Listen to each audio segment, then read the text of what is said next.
Bonsoir à toutes, bonsoir à tous. On se retrouve pour une nouvelle interview dans le cadre des interviews du Mindset. L'été s'est déroulé, on a pu, je pense, une bonne partie d'entre nous, et en tout cas c'est ce que je vous souhaite, recharger les batteries, prendre soin de ça, en se rappelant que la haute performance, c'est l'intensité, l'engagement, l'action à haut niveau, et dans le même temps, le ressourcement, la paix intérieure et le repos à haut niveau. J'espère que l'été vous aura apporté ça. N'hésitez pas à mettre dans le chat si justement l'été a été propice à ces sujets-là, à du ressourcement, à de la centration sur soi, à du repos, à de la respiration. Mettez en commentaire si vous avez pu avoir ça. On va avoir encore une fois une interview de très très haut niveau ce soir, avec une thématique que je trouve assez fascinante, puisque on va travailler à tisser les liens, identifier les liens entre le monde du sport de haut niveau et le monde de la musique, un environnement musical et de la musique dans ce qu'elle a de plus beau et de plus noble, avec des exigences qu'on va certainement pouvoir partager avec mon invité ce soir, mon invité qui est Christelle Wolf, qui est une spécialiste du sujet, qui est musicothérapeute, qui accompagne notamment, pas seulement, mais notamment les artistes de haut niveau, mais également, elle nous expliquera tout ça, des jeunes qui peuvent être confrontés à leurs difficultés, à leurs défis, à leur situation d'objectifs de performance, de concurrence. Bref, je suis sûr qu'on va passer une magnifique soirée. Et sans plus attendre, je vous prie de bien vouloir accueillir Christelle Wolf. Bonsoir Bonsoir, Christelle. bonsoir Nicolas. Comment vas-tu Bonsoir à tous. Christelle? Écoute, ça va très bien.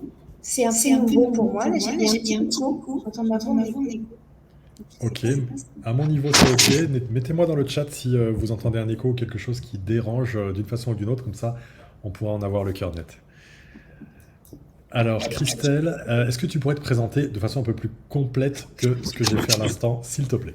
Oui, alors, je suis musicothérapeute et psychopédagogue en libéral.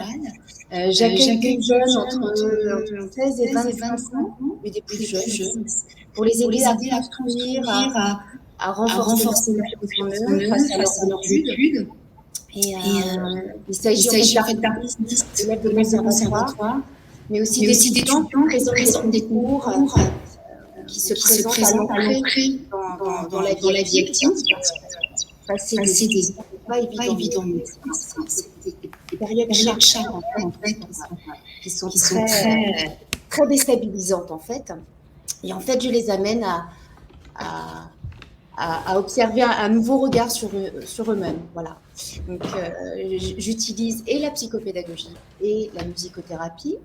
On aura peut-être l'occasion de développer ces deux aspects-là. Absolument. Et moi, mon parcours, il est multiple. Pianiste, j'ai beaucoup chanté aussi. J'ai enseigné de la petite section jusqu'aux classes qui accueillaient des élèves en grande difficulté, en situation de handicap aussi, parce que c'est ce qui ne va pas de soi qui m'intéresse, voilà, en règle générale. Ça y est, c'est parti. Voilà, c'est ça. Combien de temps, Nicolas? En combien de temps? Bon, en fait, on a déjà trop de sujets à traiter, mais c'est ce que j'aime. C'est ce qui ne va pas de soi qui m'intéresse. Est-ce que tu pourrais nous expliquer ça? C'est quoi qui ne va pas de soi? On va le cibler un petit peu plus là dans l'instant, dans le milieu artistique et musical. Qu'est-ce qui ne va pas de soi dans ce milieu-là qui justement t'intéresse et fait ton expertise, ou dans tout autre type d'un environnement? Quand tu m'envoies une phrase choc comme ça, comme c'est ce qui ne va pas de soi qui m'intéresse, je peux pas la laisser passer. Mais les nombreuses années où j'ai enseigné, par exemple, ce qui m'intéressait, c'était les élèves où ça ne fonctionnait pas. C'est-à-dire que moi, j'avais beau travailler ma pédagogie, j'avais beau travailler mes cours, à la fois le fond et la forme, ces élèves n'arrivaient pas à apprendre. Alors, apprendre, c'est plein de choses. Hein. Là aussi, ce serait une soirée entière. Mais qu'est-ce qui fait que ça ne fonctionnait pas? Est-ce que c'était un fonctionnement cognitif? Est-ce que c'était moi qui ne répondais pas à leurs besoins et quels étaient leurs besoins? Est-ce que c'est un problème affectif? Et en fait, c'est d'une complexité incroyable. Et c'est ce qui Hmm. m'a amené au fur et à mesure à la psychopédagogie, puisque la psychopédagogie, ça a pour objectif d'apprendre par une approche tête, cœur, corps. Tête, comment mon cerveau fonctionne, c'est-à-dire mon fonctionnement purement cognitif. Euh, Cœur, c'est identifier, reconnaître et accueillir mes émotions, puisque les neurosciences nous apprennent que nos émotions jouent un rôle fondamental dans le processus d'apprentissage. On voit bien que si on est submergé par le stress, notre mémorisation, notre compréhension, notre réflexion sont complètement ébranlées, quoi. Donc, Absolument. et le corps, c'est tout ce qui est mon hygiène de vie, sommeil, ce que je mange, est-ce que je m'hydrate correctement, c'est tout ça.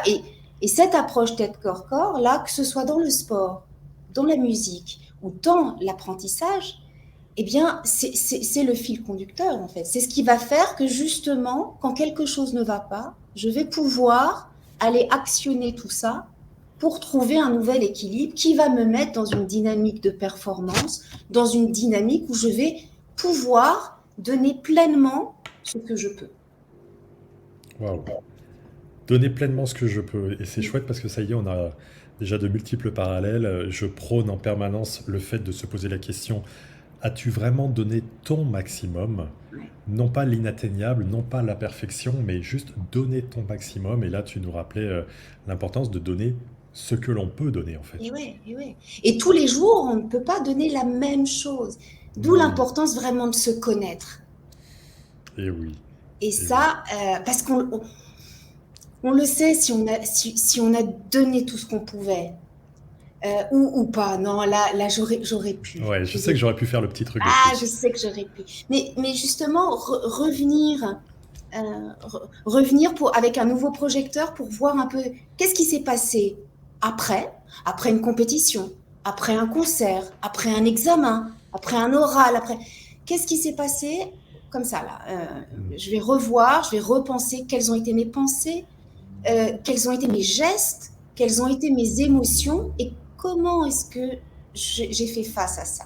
Et au fur et à mesure, on peut voir comment est-ce qu'on fonctionne de manière spontanée, ce qui a fonctionné et ce qui n'a pas fonctionné. Et au fur Mhm. et à mesure, eh bien, voilà, on va ajuster pour aller en pleine confiance face à un examen, face à un casting, face à un match important. Enfin, voilà, c'est le lien qu'il y a entre nos disciplines, en fait. Absolument. Et tu as évoqué le mot de performance. Est-ce qu'on peut parler de performance dans l'univers musical? Oui, oui. Ça va, la réponse est limpide, directe. Oui. Ouais, ouais, ouais, ouais, oui, oui. C'est le lien que je fais entre sport de haut niveau et un musicien, quel que soit son instrument, hein, la notion de performance pour moi, c'est de servir son sport ou de servir son art en faisant totalement oublier la technique. C'est-à-dire que là, tout va de soi. Waouh, qu'est-ce que c'est top. Quand on écoute un violoniste, on se dit, oh, j'adorerais jouer. Quelle chance il a. J'aurais adoré que mes parents me mettent au conservatoire pour travailler mon violon et jouer comme ça. Quand on regarde là, les championnats d'Europe d'athlétisme, on se dit, Mm. mais quelle émotion, mais c'est incroyable. J'aurais adoré vivre ça. Ok, mais, mais tout ce qu'il y a derrière. Mm. Et en fait, oui, ce sont des performances de chaque jour. De chaque jour. C'est pas simplement à un moment T. C'est quelque chose qui se construit, qui se vit, qui se. Et les musiciens, tout comme les sportifs, euh, travaillent, répètent des gestes. Il y a de la fatigue, il y a de l'engagement, il y a un quotidien où je vais devoir y aller. Et il y a des fois, j'ai pas envie. Et il y a des fois, ça ne passe absolument pas. Mm, mm. Il y a voilà, ça ne passe pas. Je bloque. Alors que ce geste-là, hier, avant-hier, il y a une semaine, mais il passait comme ça. Enfin, Mm. D'où le recours à la psychopédagogie pour aller investiguer et creuser, j'imagine. Exactement, exactement. Ouais. Et c'est vrai que dans l'univers musical, on parle beaucoup de répéter ses gammes. Mm. Dans mon champ sportif, on parle beaucoup de la nécessité de travailler ses fondamentaux. Et lien avec ce que je peux formaliser par ailleurs, avec la PPP, la politique des petits pas, l'investissement, la constance et la consistance de façon préférable, compte tenu de ces hauts et ces bas et un geste, une technique, un outil qui ne passe pas un jour. À travers ce travail très régulier, on va pouvoir dans le temps transcender ce moment où ça passe pas et même faire que sur cette séance où ça passe pas, où ça fonctionne pas, elle soit un maillon du progrès pour aller vers la performance. Tu valides ça? Ah oui, oui, tout à fait. C'est, et puis, encore une fois, les neurosciences nous donnent raison à ce que tu viens d'exposer, c'est-à-dire que c'est dans la répétition Hmm. qu'il va y avoir dans notre cerveau des circuits qui vont être utilisés de manière spontanée. Alors, je vulgarise, hein, je ne suis pas une experte des neurosciences, mais voilà. Et c'est par cette répétition-là qu'on va pouvoir, dans les moments de doute, pouvoir s'appuyer là-dessus et aller voir, bon, du côté de la confiance, du côté des émotions, là, il y a quelque chose qui ne va pas, mais j'ai quand même répété, répété, répété, répété. Je, je, je peux faire confiance à mon cerveau. Mais Hmm. ça, comment est-ce que je peux l'atteindre? Comment est-ce que je peux, en fait, me souvenir de ça si j'ai répété quotidiennement? Absolument. Le- et ça, je pense aussi dans nos deux univers, Nicolas, mais le talent, c'est une chose, mais le travail est absolument indispensable. En fait, ce qui est très rigolo, c'est que je sais que dans cet échange ce soir, on parle exactement de la même chose avant Ah oui, même qu'on commence, parce c'est ça. que le talent ne sert à rien, et de toute façon, pour faire la différence avec les gens du très haut niveau dans ton univers comme dans le mien, on n'a que des gens talentueux, et c'est le travail qui permettra de faire la différence. Ouais. Et c'est tellement bon de l'entendre de ta bouche et de le voir dans un autre univers de performance et de concurrence. Comment ça se joue la question de la concurrence dans l'univers musical? Est-ce que c'est quelque Mm. chose d'important, majeur? Parce que je ferais bien un lien sur la concurrence et une thématique que tu viens juste de traiter, qui était celle de la confiance. La concurrence, en fait, elle se fait. Là, je trouve qu'il y a une vraie différence entre le sport et la musique. C'est-à-dire que en musique, par exemple, il n'y a pas de catégorie. À part Oui, l'instrument, il n'y a pas ah, de catégorie. Tu ne risques pas non plus de descendre de exact, National A à National 2. Enfin, il n'y a pas absolument. ça. Très très juste. Et ça, pour moi, c'est assez fondamental. Ouais. La concurrence, certes, il y a d'autres musiciens mais qui vont être présents à des concours, euh, mais la vraie concurrence, elle est vraiment entre soi et soi. Hmm. Ça, vraiment. Et moi, je pense que c'est parce que justement, il n'y a pas de catégorie. Ça, c'est vraiment une grande, grande différence, quoi. Ouais, c'est-à-dire qu'il y a un championnat unique et mondial quasiment.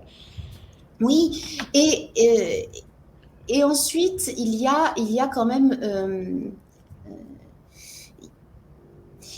même si il y a plusieurs pianistes, plusieurs violoncellistes, qui vont aller, certains vont se spécialiser dans la musique baroque, d'autres dans la musique dans le 19e. Il y a quand même un champ qui est assez large. Mhm. Et puis ensuite, euh, tout le monde ne vise pas à être concertiste Oui, mondial. Voilà. oui, oui. Il y a quand même énormément de choses où on peut se faire vraiment, vraiment plaisir. Maintenant, je dois quand même dire qu'il y a de la frustration, oui, Hmm. par rapport à la carrière qu'on a souhaitée quand on était encore au conservatoire et celle où, en fait, on est encore enseignant à un moment donné. Alors moi l'enseignement me fascine complètement, euh, mais c'est pas le cas de tous. Oui, oui, c'est vrai. Et en fait, mais encore une fois, d'où se connaître là aussi, à ce moment-là. Qu'est-ce qui est bon pour moi? Qu'est-ce que j'en fais? Mais cette concurrence-là, pour moi, elle est vraiment différente dans nos deux domaines. Oui, très pertinent. Très pertinent de rappeler que la concurrence la plus forte, c'est celle avec soi-même, ce qui est valable dans le champ Ouais. sportif d'abord et ensuite en concurrence avec les autres. Si je veux être sur le terrain dans un match de basket, il n'y a que 5 joueurs de mon équipe qui vont y être. Donc nécessairement, je suis concurrent de mes coéquipiers avec qui je m'entraîne la Oui, semaine. Tu as un fils rugbyman, donc tu sais ce qu'il en est des logiques des sports collectifs. Mais dans tous les cas, le fait de revenir sur c'est une compétition avec soi-même est tellement salvateur parce que ça nous permet de nous responsabiliser. Si on pensait que c'est juste une concurrence avec quelqu'un et donc quelqu'un d'extérieur qui évalue que l'autre est meilleur et tout, on va perdre notre pouvoir d'action sur le sujet et de responsabilisation.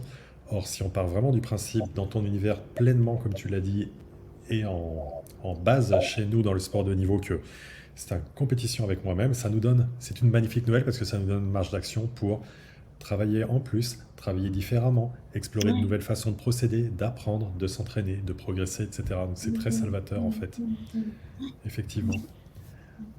Euh, Est-ce que le sujet de la confiance, comment ça se passe chez les artistes? Et notamment, on va prendre la situation de ceux qui prétendent, qui réalisent des castings ou qui veulent rentrer dans, je ne vais pas utiliser les bons mots, hein, dans une compagnie, dans un orchestre, etc. Comment ça se joue sur le plan de la confiance? Est-ce que Mm. tu identifies ça?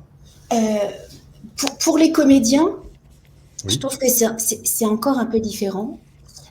Parce que là, un comédien, il a un texte, ok. Euh, mais c'est lui, c'est aussi sa plastique, son enveloppe, ah, exact. son physique. Oui, oui, oui, Le sportif, il a un physique, oui, mais qui n'est pas jugé ou évalué de la même manière. Euh, absolument. pour le musicien, là, il n'y a pas de physique. Exact. Là, il est vecteur pour livrer une interprétation. Hmm. D'ailleurs, il y a un truc qui est souvent un peu noble chez les musiciens, hein, que, voilà, on délivre quelque chose, la musique, la grande musique, enfin bon, ça c'est autre chose. Et pour le comédien, là c'est lui, c'est vraiment, c'est ses mains, c'est sa peau, c'est son regard. Alors là, dans la confiance, c'est complètement différent. En tout cas, dans ce que j'ai pu observer. Et là, la connaissance de soi, connaître exactement ses émotions et là ses besoins. Là, on va un peu plus loin. Et pour moi, essentiel pour un comédien. Parce que Hmm. se prendre un refus à un casting, Oui. alors se prendre un refus, il n'y a pas les bien cordialement, merci de vous être déplacé, n'hésitez pas à nous renvoyer. Non, non. C'est complètement différent. Hein. Le hashtag bienveillance, là, n'est pas tout à fait présent. Euh, et donc là, c'est bon, qu'est-ce qui reste de moi? Hmm. Et Ok. là, c'est hyper important de pouvoir euh, évaluer justement ce que c'est venu toucher, ce refus, parce que c'est ce qui va nourrir la future confiance pour Oui. à nouveau se montrer à Oui. un directeur de casting, à nouveau se présenter dans une compagnie. Si je ne restaure pas ça, alors là, la confiance, elle va être grignotée. Parce que la confiance, c'est en lien avec mes capacités. Hmm, hmm. Confiance, capacité. Mais si je ne suis pas au clair avec ça, bah là, ça va attaquer l'estime, c'est-à-dire la valeur que Hmm. je m'accorde. Et si je ne m'accorde pas de valeur, là, en casting, c'est mort. Hmm. Ça C'est t'a- Est-ce que tu valides le fait que si je me prends un nom à un casting, un travail important à faire, selon moi, c'est un travail identitaire et surtout, pour le coup, de bien désidentifier le résultat à qui je suis. Autrement dit, je ne suis pas le rejet, je ne suis pas le refus, je ne suis pas ah l'échec ouais. tenté. Il est dit non à ma proposition de valeur dans un contexte particulier et je suis, basique de l'identité, je suis quelqu'un de haute valeur. Tu travailles sur ces aspects-là avec les artistes que tu accompagnes? Énorme, c'est fondamental. Ouais, Parce qu'en fait, c'est comment est-ce que je me définis en fait. absolument. La manière dont je me définis va forcément modifier la manière dont je vais me présenter. Mm. Si je me définis artiste, je vais observer le monde à travers mes lunettes d'artiste, mon filtre d'artiste. Si je me définis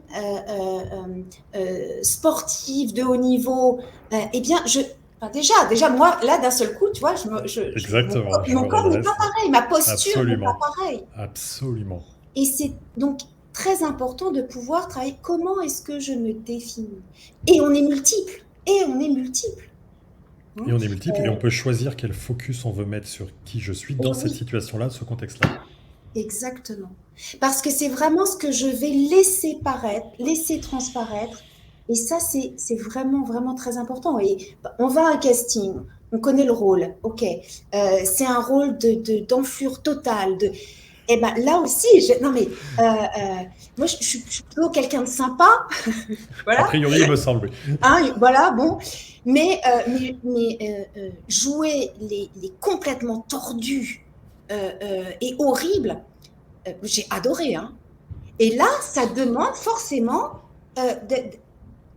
de modifier quelque chose. Et pendant un temps, je vais me définir autrement. Pendant un temps. Voilà. Alors ça, il s'agit d'un casting, mais quand on sportif de haut niveau, quand on est violoniste professionnel, et aussi quand je vais me présenter à un entretien d'embauche, ben là c'est comment je me définis pour pouvoir me présenter à cet homme ou à cette femme. Mm. Et ça, c'est vraiment fondamental. Mm. Et si je ne suis pas retenue, alors c'est travailler sur cette définition et peut-être la modifier pour pouvoir me présenter tel que je souhaite dans cette situation-là. Mais que tout ne s'écroule pas, quoi. C'est ça. Tout ne s'écroule pas. Alors, facile à dire, mais c'est sur ces Oui, définitions-là qu'il faut travailler. absolument. Quel conseil tu donnerais à des jeunes qui veulent se lancer? Alors, se lancer dans la musique, dans le domaine artistique qui est un de tes pans, qui veulent se lancer dans la vie, dans un projet entrepreneurial, qui veulent se lancer pour répondre à une première annonce pour un emploi. Il y a une expression américaine qui s'appelle fake it until you made it, c'est-à-dire fais semblant jusqu'à ce que tu le sois devenu. Et qu'est-ce que tu dis à ces sujets-là? Alors moi, le fait semblant, Je savais que j'allais toucher un truc. J'adore, j'adore. je trouve Vas-y. ça, en fait, je comprends l'idée, euh, mais je trouve ça très dangereux, en Mhm. plus quand on est jeune. Joli. Le Justement sur le faire plan de la semblant, structuration identitaire. ah, exactement, exactement. Euh, le, je pense que c'est très important et très intéressant de pouvoir travailler sur qui je suis en regardant mon expérience, en regardant comment j'ai réagi face à ces expériences, pour pouvoir me présenter en authenticité. Et là, si on me dit non, je dis aux jeunes, bah, là c'est non, mais c'est non à ce que tu es, donc c'était pas Donc c'est parfait. pour Donc c'est parfait. c'est juste. J'aime beaucoup cette notion de justesse. C'est juste. Il vaut mieux qu'on nous Mm. dise non parce que ça ne correspond pas avec ce que l'on est, plutôt qu'un oui sur quelque chose qui n'est pas moi. Que je feins. Oui. Et surtout quand on est jeune, hein, je Oui, oui, maintiens. oui. Voilà, ça c'est. Donc non, moi je travaille plus sur l'authenticité et qui ensuite amènera, ok, je réponds à cette annonce de poste, je réponds à ce casting, ou je vais Mm. vers telle ou telle compagnie théâtrale, enfin, parce que ça correspond à qui je suis. Mm. Je trouve ça plus structurant et qui donne une formidable liberté après, en fait. J'adore. J'adore et tu vois, j'aime beaucoup ta façon que tu as de le présenter. Et du coup, moi j'ai fait mon executive MBA à HEC et le slogan d'HEC c'est apprendre à oser. Et je Oui, trouve que c'est plus structurant de partir de ce que tu proposes de façon première, à savoir vas-y en pleine authenticité de qui tu es, virgule, et ose, ose, ouvre des portes que tu n'ouvrirais peut-être pas, fais savoir que tu existes au regard de qui tu es, montre tes talents plutôt que parfois de vouloir les cacher, ose, exprimer qui tu es. Peut-être que là, ça peut être un chemin qui est plus salvateur, en fait. Ah ouais, ouais, ouais. Ah oui, oui. Et qui en plus euh, va nourrir plus en profondeur l'estime de soi, c'est-à-dire la valeur Que l'on que l'on s'accorde. s'accorde. On peut très bien euh, réussir plein de choses, hein, des castings, des concours, des tournois, mais si au fond de moi, je n'ai pas été réellement authentique, alors Mm. ok, j'aurai confiance, parce que l'histoire montre que j'en ai les capacités. Mais est-ce que ça va nourrir mon estime? Là, je doute, parce Mhm. que là, ça vient attaquer la valeur. Or, si je me présente en authenticité, alors je garde la valeur, je garde mon estime, et là, je peux oser. Sans valeur, c'est difficile d'oser, ou alors on est dans la manipulation, là, c'est autre chose. Ah oui, et ça ne nous appartiendra ni à toi ni à moi, pour le coup, oui. Mm. Mm. Mm. Et alors, qu'est-ce que tu dirais on va rester un petit peu là sur la thématique des jeunes, Ouais. au sens large. Allez, par exemple, d'un jeune artiste qui a déjà franchi quelques échelons et qui veut candidater pour aller dans un environnement de plus haut niveau, mais qui, par définition, n'est peut-être pas, dans son identité, ses compétences, ses habiletés, à ce niveau au-dessus, et qui, du coup, ne s'autoriserait pas ou pense que c'est pas fait pour lui ou que c'est trop tôt, etc. Qu'est-ce que tu répondrais? Euh, Là, ce qui me semble important, c'est de pouvoir questionner la motivation. Ok. Voilà. C'est-à-dire là, qu'est-ce qui te pousse, qu'est-ce qui te pousse à vouloir passer ce niveau-là? Qu'est-ce que tu y attends? Qu'est-ce qui est ton moteur? Et ça, ce questionnement-là, moi, j'ai pas les réponses, hein, évidemment, mais je pense que c'est ce qui est important de questionner pour pouvoir y aller et pour pouvoir aussi savoir, bon, ben, si on me dit non, si on me dit oui, je sais pourquoi j'ai tenté, je sais pourquoi j'ai osé. Et ça, c'est vraiment le pourquoi, en fait. Le pourquoi, la motivation et les besoins qui se cachent derrière. Et en questionnant ça, euh, on voit si c'est le moment, pas le moment. Enfin, quand je dis on, non, c'est le jeune, hein, Bien sûr. mais et donc c'est ah oui, mais bon, peut-être pas tout de suite en fait. Ou alors si, mais si, bien sûr, c'est maintenant. Alors go, on fonce, on y va, on prépare. Et on voit surtout si ça nous appartient ou pas. Est-ce que c'est de la pression ou du conformisme parental, la pression du conformisme sociétal, parce que quand tu as franchi une étape, tu dois aller dans l'autre, etc., etc. Et c'est revenir vraiment à cette question du pourquoi, le fameux why de Simon Sinek, qui est premier en toute chose.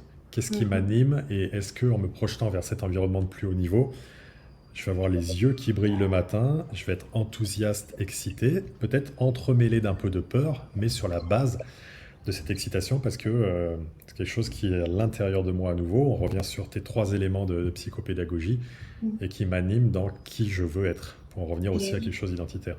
Mais qui je suis, qui je veux être, et ça, mais ça se questionne tout au long de la vie. Hein. Oh que oui, oh que oui, et ça se questionne tout au long de la vie et c'est évolutif et systémique puisque ça évolue aussi tout au long de la vie. Mais oui, en fonction de nos expériences, en fonction des personnes que l'on rencontre, voilà. La vie, c'est une proposition en fait multiple qui ne cesse voilà, de nous questionner, de nous ébranler. On fait ce qu'on peut, on fait ce qu'on peut, mais être accompagné me semble vraiment essentiel en fait. Hmm. Pouvoir travailler sur qu'est-ce qui me définit, comment est-ce que je me définis, quels sont mes besoins, quelles ont été mes émotions par rapport aux obstacles ou ce que la vie m'a proposé. Le faire seul, euh, c'est extrêmement difficile. Et pour absolument tout le monde, Oui, enfin, moi la première, enfin, hein, vraiment, hein, oui, oui, moi y compris. c'est vraiment, Hmm. c'est d'une complexité incroyable. Oui, Notre mental, notre inconscient, voilà, notre il y a une, ego. oui, l'ego. Donc c'est pour ça que voilà, ça me semble vraiment, vraiment important d'avoir ce pas de côté, en fait. Moi, c'est un peu comme ça que je me vois en tant qu'accompagnante, c'est-à-dire que je porte un gros projecteur et je le change d'angle. Mhm. Voilà. Parce que les faits sont ce qu'ils sont. Euh, je ne peux pas me mettre à la place de qui que ce soit. Absolument. En revanche, je peux changer le projecteur d'angle de vue. Et ensuite, je questionne. Du coup, qu'est-ce qu'on voit? On ne voit pas les mêmes ombres, on ne voit pas les mêmes Mhm. lumières. Mhm. Ah, ok, je vois le truc différemment, je peux continuer. Ok. Mhm. Donc, d'où l'intérêt d'avoir quelqu'un à côté qui porte le projecteur. C'est ça. Et j'ai bien aimé ta phrase, la vie est une proposition. Ouais. La vie est une proposition, elle va nous amener des expériences, des situations, des rencontres nous permettant de travailler sur nous. Et j'aime orienter aussi la question, tu vas me dire comment ça résonne chez toi, notamment du côté des jeunes d'une part et de l'univers musical d'autre part. La vie, plus on regarde la vie comme un jeu, J-E-U, plus on va arriver à en faire quelque chose, à s'amuser avec, à évoluer, à grandir, etc. Qu'est-ce que ça te dit, ça? Ah là, le jeu, par exemple, JEU, Oui, il y a le jeu chez les sportifs, oui, mais aussi chez les musiciens, chez les absolument, comédiens. absolument. Et ce jeu JEU, il peut tout à fait, j'ai fait l'expérience, hein, Ah, il peut, il peut tout à fait se remplacer, mais quasiment à chaque fois, par le jeu JE. bien sûr, bien sûr. Et ça, c'est assez stupéfiant. Donc, la vie, oui, pleine de propositions, euh, c'est un jeu dans lequel le jeu JE va devoir évoluer. Mm. Et ça demande la capacité d'oser, ce qui se travaille, hein, Oui. c'est pas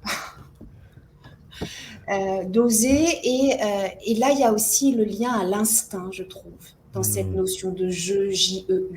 Mhm. Ça, c'est une thématique qui me. L'instinct ouais, l'instinct, l'inspiration, enfin, c'est quelque chose qui me travaille en ce moment. Mais aussi qu'on retrouve chez les sportifs de haut niveau. Absolument. Ça, c'est les artistes. Enfin, il y a un moment donné, on va le faire, c'est comme ça. Il y a quelque chose qui est instinctif, au-delà du naturel. Hein. Mhm. C'est comme ça, j'y vais. Et ça passe, ou Com- pas. Mais Oui, ou pas d'ailleurs, et c'est pas grave. ouais. Euh, Comment est-ce que tu aides les personnes que tu accompagnes à aller visiter, observer et jouer leur instinct et jouer leur jeu? Moi, j'utilise, je fais la collection des maîtres Ikea. Ok, excellent. Matériel pédagogique. Ah, mais hautement pédagogique. Euh, C'est-à-dire que cette longue frise, ce maître Ikea, représente bah, la vie. Voilà. Alors, espérance de vie 100 ans, oui, mes jeunes qui viennent au cabinet, je leur dis, bah oui, on peut, bah, Et bien sûr, espérance de vie 100 ans. oui. Sur ce maître Ikea, on va placer en fait les, les, les moments les expériences qui les ont marqués de manière agréable ou désagréable. Tu notes que je ne dis pas positif ou Ou négatif. négative, absolument, puisque c'est de l'ordre de la perception. Voilà. Mm. Donc agréable ou désagréable. Et là, toujours, hein, le projecteur. Bon, alors, ce qui s'est passé là à 16 ans, c'était très désagréable. Qu'est-ce qu'il en reste maintenant que tu as 23 ans? Ok, on discute. Qu'est-ce que tu aurais fait différemment? Une fois qu'on a vu où est-ce qu'il en était à 23 ans. Hein. Et pas à chaque fois, je ne vais pas non plus. Mais souvent, c'est ah oui, mais s'il n'y avait pas eu ça, bah, j'aurais pas rencontrer ça ou développer ça. Ah oui. Donc là, en fait, tu as bien fait de suivre ton instinct ou de suivre ce qui se présentait à toi. Hmm. Donc, fais-toi confiance parce que chaque chose qui va être présentée sur ton chemin aura, non pas un intérêt, mais aura un, je trouve pas le mot. Un bénéfice? Oui, oui, oui. Et ce n'est pas un hasard en fait. Voilà, Hmm. ça te servira, quoi qu'il arrive. Quoi qu'il Hmm. arrive, ça te servira. Et les expériences douloureuses, euh, eh bien, quand on y est, ok, c'est extraordinairement difficile, euh, mais ça va servir à un moment donné. Hmm. Ça va nous faire grandir et nous amener sur un chemin de vie qui est celui qui sera plus juste pour nous. Alors évidemment, sur le moment, non, non, non, non, ça c'est quoi? Ça n'arrive qu'à moi. Enfin, euh, c'est trop difficile, je ne mérite pas ça. Alors la question du mérite aussi, Ah là là là là là. Oui. ça c'est encore un autre sujet immense. Euh, mais en tout cas, c'est vraiment en regardant ce maître Ikea avec les différentes expériences euh, et prendre ce recul-là, je le mets sur le grand tableau et on voit en fait ce que chaque expérience a laissé comme trace 5 ans, 6 ans plus tard. Hmm. Et ça permet voilà, de dire, ah, je peux me permettre de faire confiance. Hmm. Hmm. C'est un début, hein, parce Ah qu'évidemment, ouais, ouais, oui. c'est- C'est plus mais large que le ça, mais maître effectivement. Ikea, je l'utilise. Ma collègue qui m'écoute peut-être, je te fais un bisou, Candide, si tu nous écoutes, et celle qui va piquer le plus de maître Ikea pour moi. Bon, on va pas dire où, on va pas dire dans quel Ah non, magasin. Et puis après tout, c'est pour aider des gens qui veulent avancer dans la c'est vie, ça. donc c'est très bien. Et puis on a fait assez de pub pour Ikea en retour de Ah, ces, c'est vrai. Ah bah oui. Mince. de ces larcins de maîtres, donc tout va bien. Mais j'aime l'idée. Et du coup, comme là, pour connecter à l'instinct, puisque c'était la question, tu vas essayer de voir comment ils ont fait dans le passé, etc. Comment tu les aides à se connecter à l'instinct, j'imagine, pour aller remplir des projections, espérances, visions liées à la suite sur le maître, c'est-à-dire le futur. Mhm. Euh, alors là, avec certains, j'utilise là plutôt les instruments, la musicothérapie. Ok, bah parle-nous-en justement, bonne idée. Parce qu'en fait, donc, la musicothérapie, c'est une thérapie de soutien et d'aide qui utilise le son, la musique comme médiateur. Alors, médiateur, en fait, pour ouvrir ou restaurer des canaux de communication euh, et des communication et d'expression aussi. Donc, en fait, ça accompagne le verbal et le non-verbal. Donc, au cabinet, j'ai des lames sonores, j'ai des instruments qui vibrent et de pouvoir être dans une improvisation. Il n'y a absolument pas besoin d'être musicien, absolument pas besoin. Mais de pouvoir être simplement là dans un dialogue, dans une improvisation complètement sans structure, avec les instruments, permet de ressentir des émotions et de pouvoir travailler son expression. Alors après, il y a quelques techniques de travailler sur les paramètres du son, sur la hauteur, l'intensité, les enfin ça c'est purement technique, on ne va pas rentrer là-dedans. Mais ce qui permet de travailler sur, je savais rien du tout, je n'y connaissais rien, et il se passe quelque chose qui est mais incroyable, qui est soit beau ou soit qui me fait du bien. On ne cherche pas du tout à analyser, mais à être dans le moment présent, à faire confiance aussi à ce qui se joue à ce moment-là. À nouveau le jeu, Et, oui. et exactement, à nouveau. Et là, eh ben oui, il y a un instinct, il y a quelque chose qui se passe, même si je n'y connais rien. Et donc avec les instruments, j'aime bien passer par là. J'aime bien passer par là. Ok. Et est-ce que tu as, potentiellement des gens qui peuvent penser, ouais, non, mais attends, ces trucs de musicothérapie, faire de la musique, moi, je vois pas en quoi ça peut m'aider, Oui, ah bah oui, oui, oui. Mais j'imagine. après, euh, je ne l'utilise pas avec tout le monde, Oui, évidemment. oui. Et puis, il y a aussi deux types de musicothérapie. Il y a la musicothérapie active et la musicothérapie réceptive. Hmm. Musicothérapie active, c'est avec les instruments. Donc là, on est vraiment dans le jeu, dans la vibration, on est dans le Hmm. faire. Euh, la musicothérapie réceptive, c'est l'écoute de son, l'écoute de Hmm. musique. Avec certains jeunes, on monte ensemble des Ok. playlists qui vont les mettre dans un état euh, de confiance, boosté. On voit bien les sportifs avec leur casque, ils, Et ils, oui, ils se sont fait leur playlist, ils bien écoutent sûr. ceci, pour se mettre en condition, pour donner l'impulsion, pour avoir la niaque, Ok, oui, quand j'emmène ma fille Margot à son match du dimanche, sur le trajet pour aller au gymnase, on a la playlist, on la Ah mais met, bien sûr. on chante, on envoie. Et quand je prépare une conférence en arrière-scène, je sais exactement ce que j'écoute. J'écoute de la musique, j'écoute des petits montages d'incantations de Tony Robbins qui vont me faire monter en énergie. Donc c'est très chouette parce que tu vois, sur la question que je te posais, est-ce qu'il n'y a pas des gens qui disent ouais, bof, quelque part indirectement, je disais que ça aurait pu être peut-être un peu le cas chez moi, alors qu'en réalité, on l'utilise déjà au quotidien, Mais un peu comme Monsieur Lapalisse avec la prose. c'est ça, c'est vraiment. Et donc là, quand je parle voilà, de musique, enfin de playlist, Oui, oui, où oui. simplement on écoute un morceau, on réentend un morceau qu'on a entendu quand on était en train de passer notre bac, Ah ou oui. qu'on avait 16 ans. Oh, je me souviens de ça!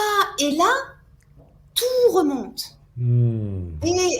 Ah oui, là, j'étais pas bien parce qu'il y avait ci, ou. Ah ouais, non, mais là, l'état émotionnel revient quasiment instantanément. Donc, donc quand on me dit oui, mais moi, la musique, on a tous au moins un exemple où euh, la puissance du son et de la musique nous a donné un accès direct à nos émotions. Qu'on Excellent. soit, qu'on aime la musique ou pas, certains Oui. écoutent très très peu de musique, hein, Mhm. mais sur notre parcours, la musique a mis des liens en fait avec ce que nous vivions et comment est-ce qu'on l'a vécu. Et joue Donc, ce rôle de la Madeleine de Proust que tu évoquais à exactement, l'instant, de exactement. façon vraiment magique. Moi, j'en ai quelques-unes en tête me concernant, oui, c'est vraiment le cas. Mais alors moi j'ai des playlists à n'en plus finir, mais j'en ai pour me rappeler des moments de ma vie. Quand je suis en perte de confiance, par exemple, j'ai une playlist qui correspond à mon année de première, l'année où j'ai eu ma médaille d'or de piano, où Hmm. j'étais en première scientifique. Enfin, ça a été une année vraiment waouh. Et la musique que j'écoutais à cette époque-là, eh bien, je l'ai. Et quand je manque de confiance, je remets ça sur mes oreilles. Et là, je reviens à la Christelle de 16 ans. Hmm. Et je me dis, punaise, non, mais là, je réactive mes ressources, en fait. Je sais que je peux le faire. Oui. Et c'est ça, réactiver ses ressources. Ça, pour les jeunes, ça, je dis les jeunes, mais même pour tout le monde, hein, Évidemment, dans l'absolu, oui.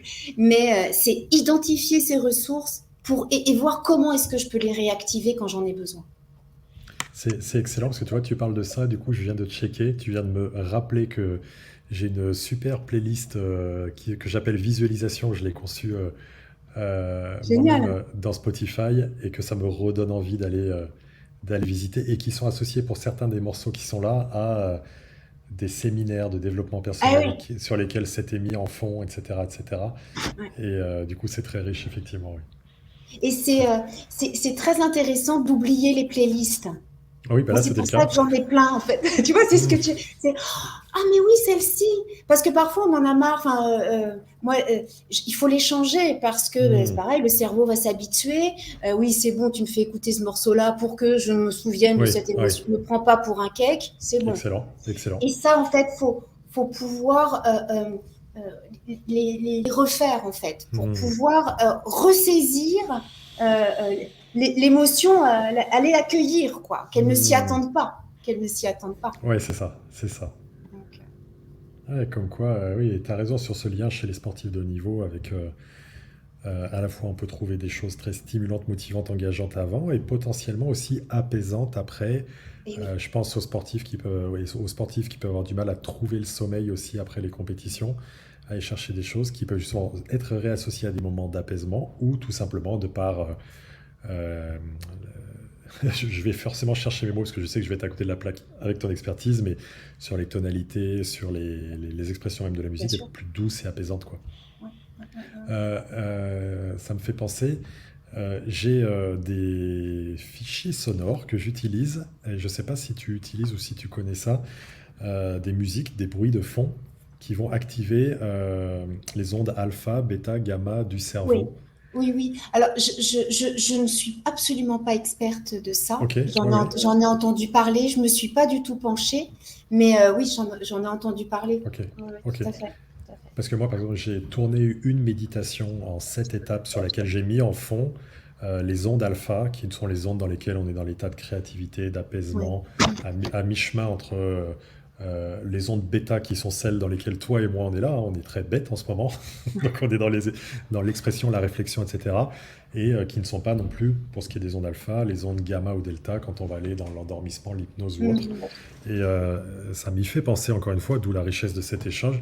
Ces types de musique que j'ai là permettent d'avoir un impact sur les ondes. Ça a été mesuré de façon électrographique des, euh, du cerveau en fonction des musiques qui sont proposées. Donc encore une fois, un lien de plus de ce qu'on peut aller chercher comme ressource de ce côté-là. Mais la musicothérapie est vraiment utilisée dans plein de domaines différents et la médecine s'y intéresse depuis un petit moment. Alors là, Hmm. enfin, vraiment, c'est assez, assez stupéfiant. Et il y a vraiment beaucoup de choses à faire en allant de la relaxation. Euh, Moi, j'ai travaillé avec des autistes avec de la musique et c'est bah là justement on n'est pas du tout dans le verbal puisqu'ils n'avaient pas accès au langage. Alors enfin, quelle Ah. expérience, ça c'était incroyable. Donc Hmm. il y a beaucoup de choses qui peuvent être faites. Et, et là, tu parlais tout à l'heure de tonalité. Encore une fois, il y a pas besoin de connaître la musique. Il n'y a pas besoin d'avoir de connaissances techniques pour, voilà, pour se dire, tiens, je vais aller écouter de la musique ou je vais jouer alors que je connais rien. La musique, c'est quelque chose qui se vit. Il n'y a pas besoin de technique, il n'y a pas besoin d'avoir été au conservatoire pour être un musicien. Ça, je tiens à le Hmm. dire. Il n'y a pas besoin d'avoir été au conservatoire pour être un musicien. Là, tu... Je Vas-y, pense que vas-y. pour enfin, les sportifs aussi, c'est pas parce qu'on n'est pas sportif de haut niveau ou professionnel qu'on ne peut pas se définir comme basketteur ou, enfin voilà. Et je, moi, je trouve ça fantastique à tout niveau en fait. Le sport, l'art, peu importe son niveau Oui, d'excellence ou oui. allons-y quoi, allons-y. Le nombre de fois où dans mes rencontres, évidemment, le lien du basket arrive et où les personnes disent: Ah ben moi j'ai joué au basket ou je joue, mais bon, à petit niveau, je dis stop, il n'y a pas de niveau. Quand on est basketteur, on est basketteur. Ah Et oui, effectivement, ça n'a rien à voir. Quand on vit une forme d'art ou d'expression corporelle, artistique, etc., on l'est tout court, effectivement. Ouais. ah ouais, ouais, ouais. Et c'est vraiment important de le répéter ça. Oui, oui, oui, Vraiment. oui. Oui, oui. C'est, Parce que ça empêcherait des gens qui sont atteints de cette ouais, grave maladie qui est la perfectionnite, éventuellement, de se lancer. Oui, oui, Oh, ouais. oui. Alors, et, et- mais ça aussi, même quand on a atteint un certain niveau, si on se compare à ceux qui sont bien au-dessus de nous, et il y en aura toujours, Toujours. eh bien, ah bah non, non, bah non, non, mais en fait, je suis pas sportive, non, peut-être un peu, je l'ai été. Non, enfin, il y a de la place pour tout le monde et Mhm. l'élite n'est pas la seule légitimité, en fait. Mhm. Ça, Absolument. c'est important, ça. Absolument.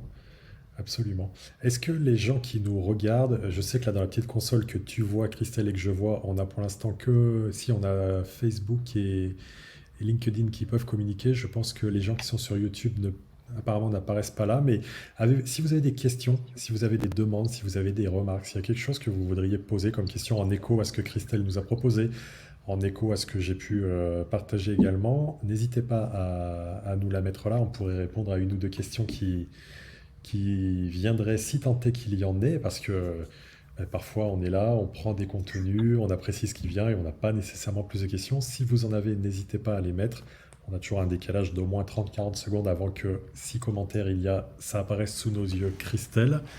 En attendant ça, est-ce que tu pourrais nous dire comment tu travailles, quels sont les types d'offres que tu proposes dans ton activité? Donc là, moi, en fait, il y a une offre pour les artistes Oui. et, euh, et, et les étudiants qui sont vraiment dans une période difficile où il va y avoir des concours, des examens. Je pense aux élèves de classe préparatoire, de médecine. Donc en fait, là, donc pour les artistes, c'est vraiment ceux qui sont Christelle, élèves Christelle, de... Christelle, là quand tu touches en bas, je pense, ta feuille ou quelque chose, Ah, il y a ça assourdit complètement ta voix, juste pour te le Ok, dire. d'accord. Oui, donc là, pour les artistes, c'est les élèves de conservatoire, musique, danse, art dramatique, en fait, qui souhaitent vraiment travailler sur la confiance en eux pour réussir leurs examens, leurs concours, leurs castings, et en construisant un nouveau regard sur eux. Donc, c'est 10 Hmm, séances où on va justement travailler sur leur frise pour pouvoir identifier leurs ressources et se présenter en authenticité face au jury. excellent. Et comment, les étudiants, là, c'est pareil, 10 séances aussi pour pouvoir, là, on est plus sur un aspect psychopédagogique, c'est-à-dire comment est-ce que je vais euh, mettre en place mon année pour pouvoir me mettre dans mes meilleures conditions Hmm, pour pouvoir être, bah voilà, gérer mon stress, enfin réguler mon stress, comment est-ce que je travaille, comment est-ce que je m'organise, comment est-ce que je planifie, comment est-ce que je me vois, comment est-ce que je mange, je dors dans cette année qui est si particulière, si particulière. Donc ex- voilà, artistes et les étudiants qui sont dans une année complexe. En tout cas, sous tension. Voilà, on va dire Très ça. bien. On va dire ça. Et si des personnes qui nous regardent sont intéressées pour travailler avec toi ou connaissent des personnes qui rentrent dans ces deux catégories et qui auraient envie de te les adresser, où est-ce qu'on peut te trouver? Alors là, j'ai mon site, donc c'est www.christelwolf.fr. Ok.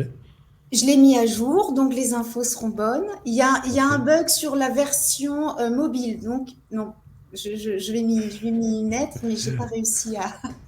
Ça marche. Donc sur le site, il y a Christelle Wolf sur LinkedIn, vous m'envoyez un message et j'ai aussi un Facebook Christelle Wolf. Il n'y a pas de pseudo, il y a pas de piège. Je suis assez facilement joignable. Ok, super. Et si tu avais un dernier mot à nous partager comme, sur quelque chose de majeur qui t'inspire dans ta vie, dans tes activités, dans ce que tu souhaites pouvoir rayonner et partager, qu'est-ce que ça serait? Euh, c'est s'aimer. C'est-à-dire que la seule personne avec laquelle on va passer absolument toute notre vie, c'est nous-mêmes.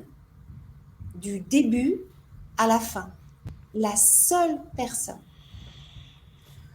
Alors là, prenons soin d'elle et aimons-la, quoi. Enfin, pour moi, c'est complètement essentiel. C'est pas évident, mais c'est complètement essentiel. Donc, quand on dit, c'est un peu galvaudé, hein, prenez soin de vous. Hein. Ah bah oui, alors ça, on l'a entendu. C'est dommage parce que c'est tellement, tellement important. Et ça passe par voilà, les plus petites choses. Le matin, il y a 2 choses que je fais, mais vraiment tous les matins. Et vous allez voir, c'est vraiment des toutes petites choses, hein, mais qui pour moi sont hyper importantes. Je l'avais déjà partagé, il me semble. Je me souris dans la glace après m'être lavé les dents, mais je m'adresse à moi-même un vrai sourire. Et le matin, j'ai mon réveil, j'inspire et j'expire 3 fois.